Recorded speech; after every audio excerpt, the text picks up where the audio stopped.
Salut, ici Nico Flo. J'ai envie de vous parler d'un sujet que j'ai très à cœur. Et puis j'utilise le format vidéo parce que je pense que je pourrais mieux vous dire ce que j'ai au fond du cœur. Et vous le savez, il y a cette idée du flow que on peut vivre sa vie de manière fluide et avoir cette sensation dans notre tête de ne pas faire des efforts et qu'on est spontanément, naturellement compétent dans quelque chose et qu'on a le droit de ressentir ça au quotidien et pas juste 5-10 minutes par-ci par-là et le reste fait bien souvent de frustration. Moi, j'ai connu ça dans des métiers précédents et puis je me suis remis en question et un outil que j'ai beaucoup utilisé pour me remettre en question, c'est l'ikigai. Du coup, ça c'est un mot japonais. Il y a ikiru, les mots en ru, c'est les verbes. Donc ikiru, c'est le verbe être. Et gai, c'est la réalisation de quelque chose qu'on désire. Et du coup, c'est, je crois, ikigai, comment on se sent quand on réussit pleinement à faire ce qu'on désire, ce qu'on aime. Et je trouve que ces deux concepts se marient très bien. Et c'est pour ça que je vous propose de les mélanger.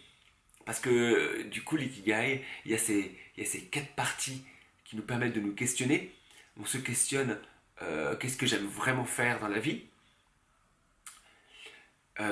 Ça demande souvent de revenir aux sources en fait. Quand on était enfant. Quand on est enfant, qu'est-ce qu'on aimait faire? Quand on n'avait rien à faire, qu'est-ce qu'on faisait spontanément? Alors typiquement, moi quand j'étais petit, j'écrivais des histoires. Et alors, j'ai repris il y a pas longtemps. Et du coup, je suis en train de créer des histoires sur papier. Voilà.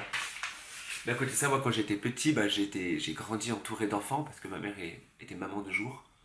Et du coup, j'ai aussi retrouvé cette passion-là dans ma vie d'adulte et mon élan de vouloir être avec des autres enfants et les accompagner, et comme ma maman l'a fait.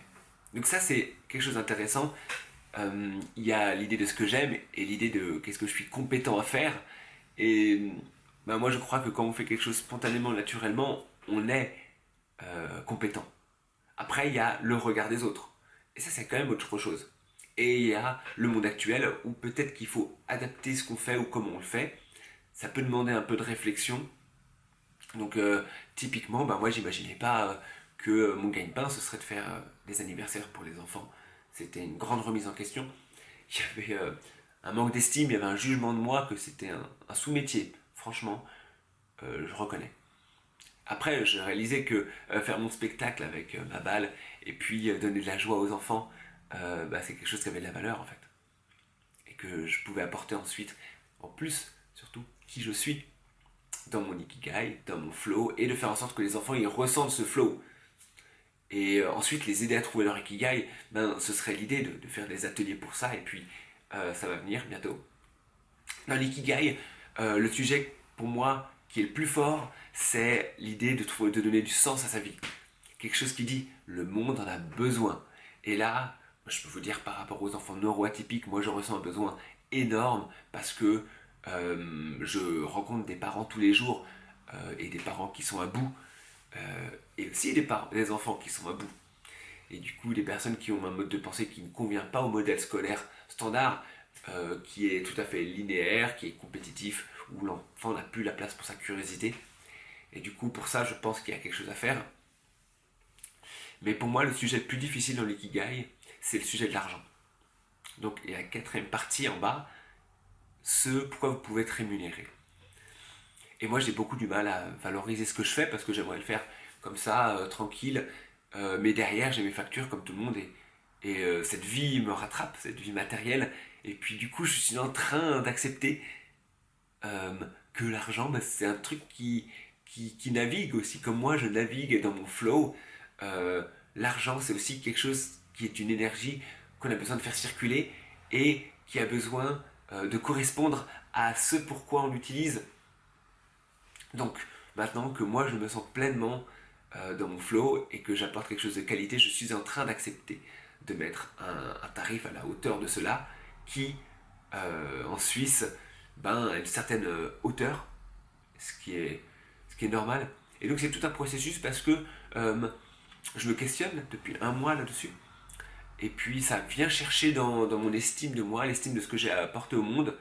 Ça me questionne beaucoup sur ce que j'ai le droit d'être sur Terre, de ce que j'ai le droit d'apporter dans cette vie que je suis Nicolas, que je suis français, je suis allé dans ce pays où la vie est plus chère, où les tarifs n'ont rien à voir avec ce que j'imaginais, les salaires non plus, et qu'il faut que je m'accorde avec ça. Et qu'aussi, je pense que plus j'aurai les tarifs adéquats par rapport à ce que je propose, plus je serai bon, parce que je me sentirai à ma juste place.